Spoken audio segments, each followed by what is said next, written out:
welcome to Lewison this week, where we're going to be reviewing the book Taboo by Casey Hill.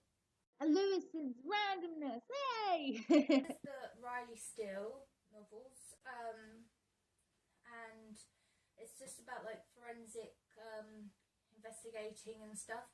That's what Riley does. Also, there's also this. This is the first book in a series of 4. Now, if you know me, you know I never read my books in the right order. Not usually deliberately. I just never really research into the books I'm reading.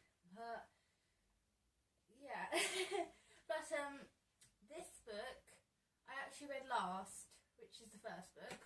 So I read the 3rd book first, then the 2nd book, then the 4th book, and then this book. So I don't think I could have done them any more jumbled up if I tried. But yeah, so this book answered a lot of unanswered questions for me. Because I'd read the other books first, I didn't really know much about Riley's history. I didn't know about really what happened with her sister, how her mum died, why her dad is so... he drinks so much because he's so unhappy, and he's become an alcoholic, really, and I just didn't know much of that. So this book really gave me more of an insight into Riley's side of the story. So if you read these books, you'll know that they follow Riley mostly. Sometimes they follow Chris Delaney, Pete Kennedy, which are both investigators. They're detectives, and they're always really... they're very interesting to read about because, yeah. But it follows them 3 really. But I knew quite a bit about them because it sort of explains more about them in the 2nd book and the 3rd book. But I didn't know much about Riley, and because the book's more about Riley, I found it quite difficult to get into the books to start with because I didn't know much about her, and when I did get into them I liked Chris and Pete more than I liked Riley because I didn't know much about her.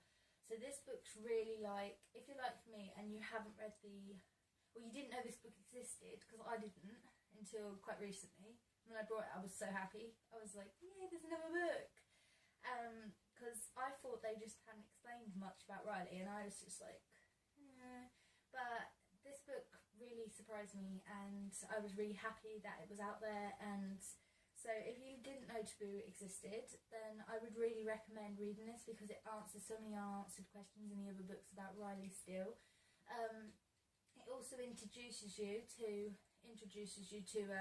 Chris Delaney and Pete Kennedy, which are the 2 detectives, which are hilarious to read about. They're just like the best of friends, and they've known each other so long, but it's just there's so much, like, you know, and there's also quite a bit of chemistry between Riley and Chris in this one. So this is when she arrives, this is when she first comes to Ireland, from the USA, in California. So it's based in Dublin, and I find it really interesting because I'm from England and I'm quite near to Ireland, and although I've never been to Ireland, I just like books which are nearer to where I live, I guess. It just, you know, I mean, it is written in an American kind of way. It uses words like cops and stuff like that, which is very American, but this book is definitely one of my favourite books, and I'm just so happy that I found it, and that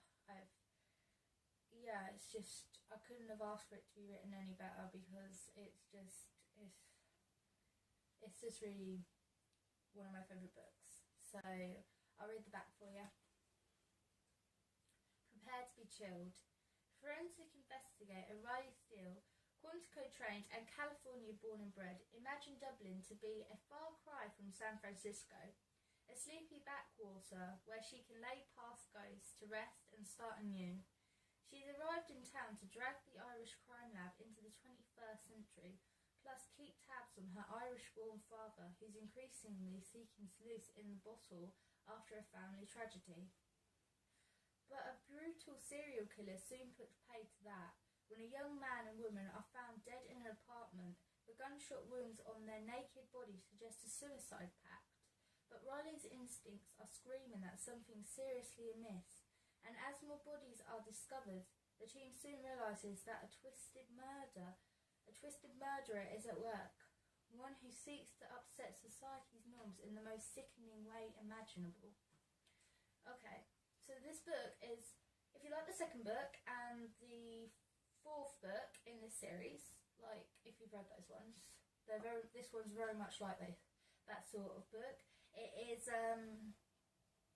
very much person leaves clues and sort of like she's just like almost like doing it all under the police department's noses and stuff like that, and they just don't know who it is. It's very fast paced. It gets your adrenaline up. It's just, you will not want to put the book down. It is just like, it's pretty, it can be quite gruesome, and it is like a little bit scary, but if you like detective books and you like them to be like mysterious and loads of twists and turns, then I would really suggest Taboo by Casey Hill, because it is like, there is not a boring part in this book. It is like, seriously, your eyes will be glued to the page. You will not be able to take them away. So I suggest that you give this book a go. So anyway, thank you for watching A Lewison this week. Thank you for watching A Lewison this week, where I reviewed the book Taboo by Casey Hill. I hope you enjoyed the video, and I'll see you next week.